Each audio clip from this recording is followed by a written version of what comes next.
नमस्कार, मैं रचना शर्मा। चढ़ती कला टाइम टीवी देख रहे सभी दर्शकों का स्वागत करती हूं। आप देख रहे हैं हरियाणा न्यूज। कुरुक्षेत्र में चल रहे अंतर्राष्ट्रीय गीता जयंती महोत्सव में कला एवं संस्कृति कार्य विभाग हरियाणा द्वारा एक मूर्ति कला प्रतियोगिता का आयोजन किया गया है। ब्रह्मसरोवर स्थित पुरुषोत्तम बाग में चल रही इस मूर्ति कला प्रतियोगिता में हिस्सा लेने के लिए देश भर से कलाकार पहुंचे हैं। हरियाणा के 16 कलाकारों के साथ ही तेलंगाना, असम, ओडिशा, राजस्थान और चंडीगढ़ से पहुंचे कलाकार बड़ी बड़ी चट्टानों को सुंदर मूर्तियों का रूप देने में लगे हुए हैं। कलाकारों को मूर्तियां बनाने के लिए 3 विषय दिए गए हैं, जिनमें आजादी का अमृत महोत्सव, गीता और महाभारत शामिल हैं। कला एवं सांस्कृतिक कार्य विभाग हरियाणा के मूर्ति कला अधिकारी हृदय प्रकाश कौशल ने बताया कि मूर्ति कला प्रतियोगिता में पहले 3 स्थानों पर रहने वाले कलाकारों को नकद इनाम भी दिया जाएगा और उन्होंने बताया कि इन सभी मूर्तियों को ब्रह्मसरोवर पर ही स्थापित किया जाएगा।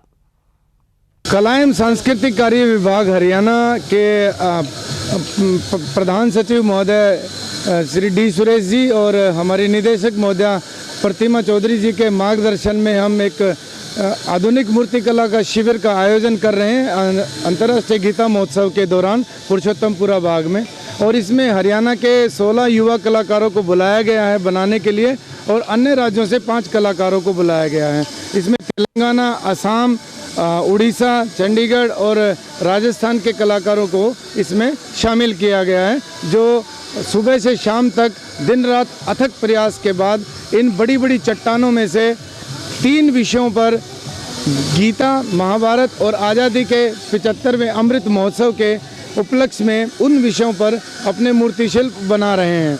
और इन मूर्ति शिल्पों के लिए विभाग ने विशेष तौर से एक प्रतियोगिता आयोजित की है, जिसमें प्रथम आने वाले को 51,000 रुपये, द्वितीय आने वाले को 31 और तृतीय आने वाले को 21,000 रुपये का पुरस्कार भी दिया जाएगा।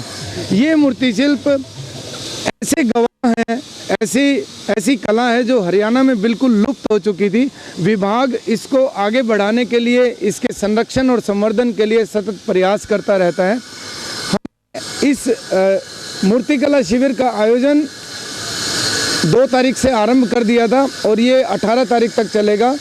अंतर्राष्ट्रीय गीता जयंती महोत्सव एक धार्मिक अनुष्ठान होने के साथ ही संस्कृति को दिखाने का भी एक बेहतरीन मंच है। महोत्सव में देश के अलग अलग राज्यों से लोग अपनी संस्कृति और रीति रिवाज को लेकर पहुंचते हैं। इनमें सबसे महत्वपूर्ण हरियाणा की प्राचीन संस्कृति को प्रदर्शित करने के लिए लगाया गया हरियाणा पवेलियन है। 9 दिसंबर से शुरू है हरियाणा पवेलियन में प्रदेश में पुराने समय में इस्तेमाल होने वाले पारंपरिक बर्तनों से लेकर लुप्त हो चुके संदूक, हरियाणवी वेशभूषा से लेकर पुराने समय में इस्तेमाल होने वाले औजारों की प्रदर्शनी लगाई गई। इसी के साथ यहाँ महिलाएं चरखा काटते हुए और दरी बनाते हुए भी नजर आएंगी। यही नहीं, महोत्सव में हरियाणा के मशहूर साग और बाजरे की रोटी के स्टॉल के साथ ही लोग चारपाई बुनते हुए और टोकरी बनाते हुए हरियाणा के लुप्त हो चुकी संस्कृति को एक बार फिर से जीवित करने की कोशिश में लगे हुए हैं।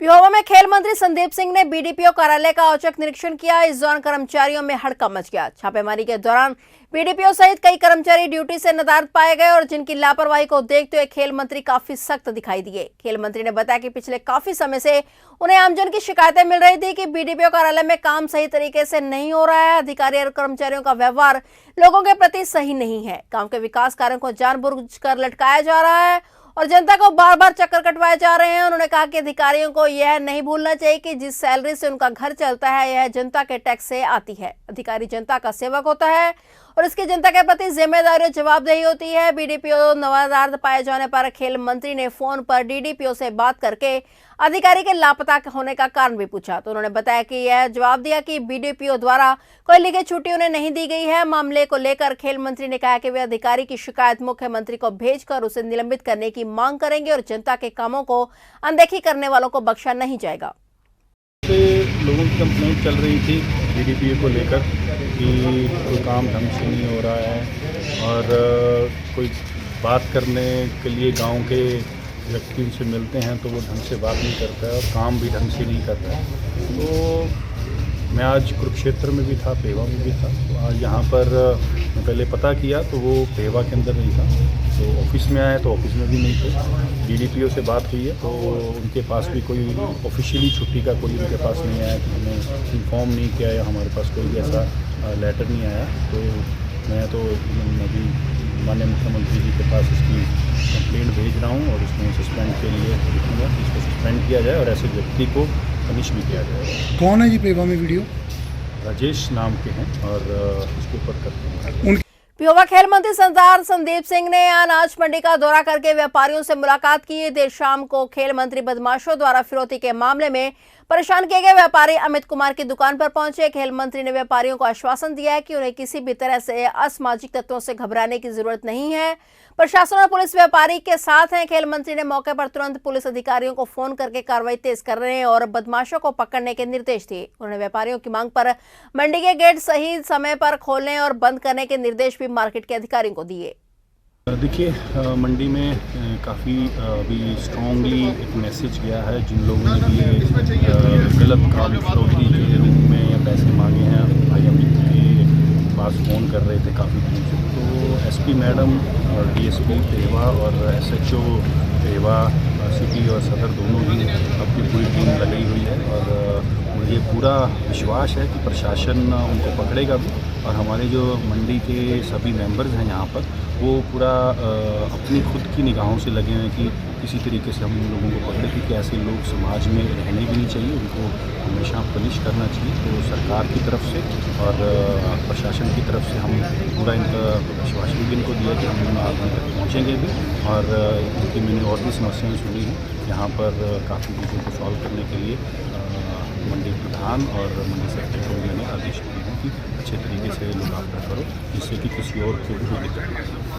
निजीकरण व अन्य मांगों को लेकर करनाल जिला सचिवालय के बाहर चल रहा आंगनवाड़ी वर्करों का धरना तीसरे दिन भी जारी रहा। सीटू और नगरपालिका कर्मचारी संघ ने भी आंगनवाड़ी वर्करों के धरने को समर्थन दिया। करनाल जिले से बड़ी संख्या में आंगनवाड़ी वर्करों ने धरना देकर सरकार के खिलाफ रोष जताया। प्रदर्शनकारी आंगनवाड़ी वर्करों ने कहा कि सरकार निजीकरण कर आंगनवाड़ी वर्करों के साथ अन्याय कर रही है। आंगनवाड़ी वर्करों ने सरकार पर वायदा खिलाफी करने का आरोप लगाते हुए कहा कि सरकार ने 2018 में जो वायदे किए थे उन्हें पूरा नहीं किया।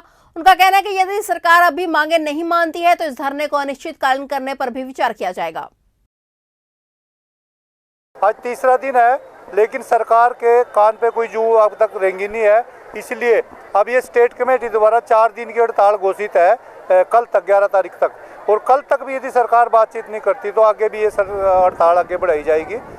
तो इसलिए हम सरकार से अपील करते हैं कि तुरंत जो 2018 में मुख्यमंत्री ने विधानसभा में घोषणा की थी मांगों की, उनको तुरंत लागू करे। 3 साल बीत गए, क्योंकि महिलाओं की सशक्तिकरण की बात करते हैं मुख्यमंत्री जी, और ये महिलाएं सड़कों पर बैठी है, कोई सुनने वाला नहीं है।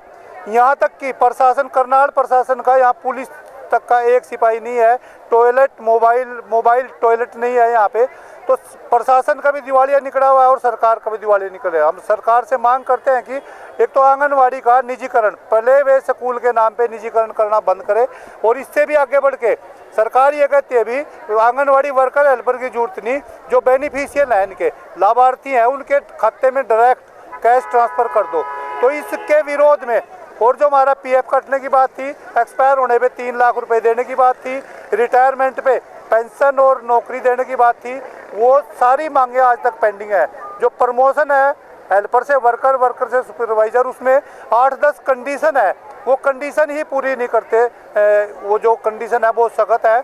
इसलिए हम सरकार से मांग करते हैं कि ये आंगनवाड़ी की जो स्टेट कमेटी है उससे तुरंत बात करके इस आंदोलन को ख़त्म किया जाए, नहीं तो ये आंदोलन कल के बाद अनिश्चितकालीन भी आगे बढ़ेगा, और जिसकी जिम्मेवारी खट्टर साहब की होगी और यहाँ के जो डायरेक्टर मैडम है उनकी जिम्मेवारी होगी। शिक्षण संस्थानों में पढ़ने वाले छात्र छात्राओं की समस्याएं सुधरने का नाम नहीं ले रही हैं। आलम यह है कि विभागीय अधिकारियों के कोरे आश्वासनों के बावजूद भी देश का भविष्य रोडवेज बसों के अभाव में खिड़कियों और दरवाजों पर लटक कर सफर करने पर मजबूर है। 2 दिन पहले भिवानी से बलियाली जाने वाली बस में छात्राएं अपनी जान जोखिम में डालकर बस खिड़की से लटकी हुई साफ देखी गई, और जिसका वीडियो वायरल हुआ। रोडवेज प्रशासन की नींद टूटी, और जिसके बाद रोडवेज प्रशासन के अधिकारियों ने चालक प्रशिक्षण की एक बस को छात्राओं के लिए सुबह लगा दिया, और विभाग द्वारा छात्राओं की मांग पर एक बस का संचालन शुरू किया गया है, जो कि उनके लिए नाकाफी है। विभाग और प्रशासन से उन्होंने मांग की है कि जल्द ही उनके लिए बसों की संख्या बढ़ाई जाए। हमारे लिए एक भी बस नहीं थी, हमें लटक के जाना पड़ता था, लेकिन अब सुबह की तो एक बस लगा दी गई है, जिसके लिए हम सरकार का धन्यवाद करते हैं। लेकिन शाम के टाइम हमें उसी तरह से बहुत तकलीफ होती है। इसके लिए भी शाम को भी 3-4 के आसपास भिवानी से बलियाली को उसमें बहुत तकलीफ होती थी।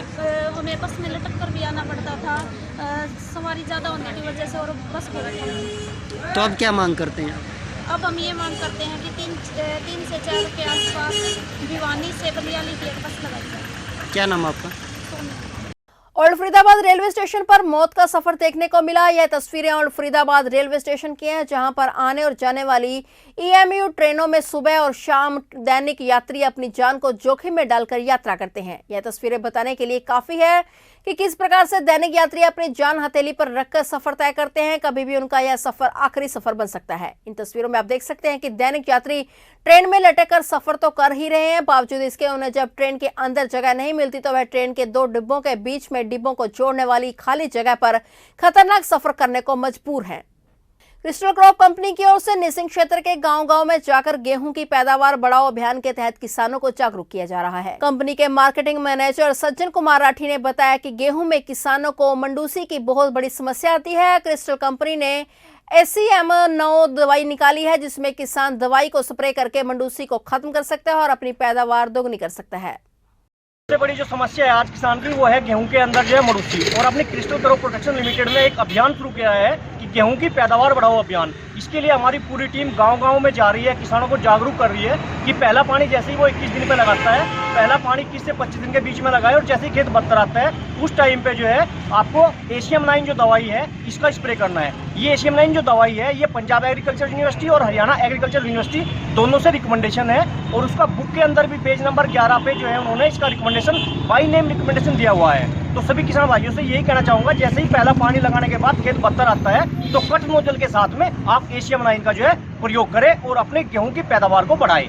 इसीलिए हमारी पूरी टीम, हमारे RBM साहब है मिस्टर अजय देसवाल जी जो है, और पूरी टीम हम लोग जो है करनाल रीजन की पूरी टीम जो है गाँव-गाँव जाकर किसानों को जागरूक करने का काम भी कर रहे हैं। डॉक्टर साहब आपका नाम? मेरा नाम सज्जन कुमार राठी है और मैं पूरा मार्केटिंग देखता हूँ, रीजनल मार्केटिंग मैनेजर हूँ करनाल के अंदर क्रिस्टल क्रॉप प्रोटेक्शन के। सफेदों के प्रमुख समाज सेवी हरपाल रंगा ने अपनी धर्मपत्नी स्वर्गीय सुषमा देवी की याद में नगर के सनराइज अस्पताल में रक्तदान शिविर लगाया, जिसमें लगभग 80 यूनिट तक रक्त एकत्रित किया गया। आपको बता दें कि सुषमा देवी की अभी कुछ महीने पहले कोविड महामारी से मृत्यु हो गई थी, और इस कैंप में सफेदों के सदर थाना प्रभारी कृष्ण कुमार व समाज सेवी सुनील गहलवात एडवोकेट ने मुख्य अतिथि के तौर पर शिरकत की, जहां अस्पताल संचालक डॉक्टर राहुल भारद्वाज व हरपाल रंगा ने फूल मालाओं के साथ मुख्य अतिथियों का स्वागत किया और कैंप का शुभारंभ रक्तदाताओं को बैच लगाकर किया गया। ब्लॉक पिंजौर के राजकीय वरिष्ठ माध्यमिक विद्यालय बसोला में सैकड़ों छात्र छात्राओं को सर्दियों के चलते स्वेटर, कोटियां आदि बांटने के लिए शिवालिक विकास मंच के प्रधान व राज्य सरकार में चेयरमैन रह चुके विजय बंसल, एडवोकेट वीरेंद्र बंसल, प्रमुख उद्योगपति सोनिका बंसल, दीपांशु बंसल पहुंचे, और इस दौरान सैकड़ों बच्चों को सभी वक्ताओं ने प्रोत्साहित भी किया और बेहतर शिक्षा के लिए भी मोटिवेट किया। इसके साथ ही नशे के विरुद्ध भी जागरूक किया और नशे से बचने के लिए कहा। फिलहाल हरियाणा न्यूज में इतना ही। तब तक के लिए देखते रहिए चढ़ती कला टाइम टीवी और मुझे दीजिए इजाजत। धन्यवाद।